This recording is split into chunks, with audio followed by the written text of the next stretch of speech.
তো সেই জায়গা থেকে যেটা বললাম যে আমরা লাস্ট যতগুলো সিনেমা করেছি, আপনি যদি আমাকে র্যাঙ্কিং করতে বলেন তাহলে দমকে আমি 1 নম্বরে রাখবো ডেফিনেটলি। সেটা আপনি কোয়ালিটির দিক থেকে বলেন অথবা স্টোরি টেলিংয়ের ক্ষেত্রে বলেন, এমনকি নিশোর পারফরমেন্সের কথা বলেন, সব কিছুতেই কিন্তু আমি এবং আমাদের প্রডিউস করা সিনেমা বলেন, এটা আমার জন্য খুব একটা টাফ কল ছিল না। এই কারণ আমি আসলে আমরা প্রযোজনা প্রতিষ্ঠান হিসেবে আমরা কলটা নেই হচ্ছে যখন কোনো একটা গল্প আমাদেরকে ট্রিগার করে, তখনই তাৎক্ষণিকভাবে আসলে আমরা সিদ্ধান্তটা নেই। সেভাবে করে যেহেতু আমরা স্টুডিও ফরম্যাটে কাজ করি, তো আমাদের কিন্তু এই মুহূর্তেও কিন্তু 4-5টা ছবির কাজ চলছে, তার মানে প্রি প্রোডাকশনের কাজ চলছে।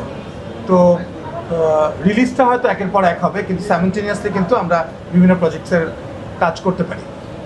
তো দমের ক্ষেত্রে 2.5 বছর আগে যখন আমরা অ্যানাউন্স করেছিলাম, রেদনডনি যখন প্রথম গল্পটা শুনিয়েছিল এবং এটা যে based on a true story এবং কিভাবে সেটাকে একটা ফিকশনে রূপান্তরিত করা যায় মৌলিক গল্পটা থেকে ইন্সপায়ার্ড হয়ে, তো সাথে সাথেই কিন্তু আমরা এবং আমাদের খুব একটা সময় লাগেনি আসলে সেই সিদ্ধান্তটা নিতে।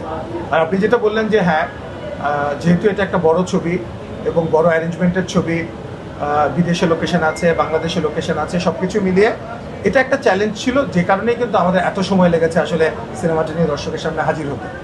তো সেই জায়গা থেকে যেটা বললাম যে আমরা লাস্ট যতগুলো সিনেমা করেছি, আপনি যদি আমাকে র্যাঙ্কিং করতে বলেন তাহলে দমকে আমি 1 নম্বরে রাখবো ডেফিনেটলি।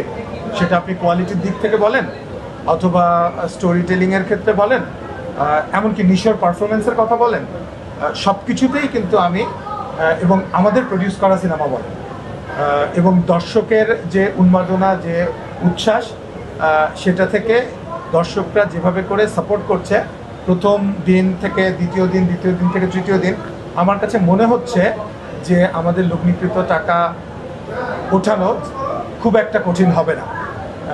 মাল্টিপল রেভিনিউ স্ট্রিম আছে, আপনারা জানেন, সিনেমা হল ছাড়াও। কিন্তু যেহেতু বাংলাদেশে হল সংকট আছে, এটা একটা শঙ্কা আমাদের থেকে যায়, কিন্তু দমের ক্ষেত্রে আমি ওই শঙ্কাটা করছি।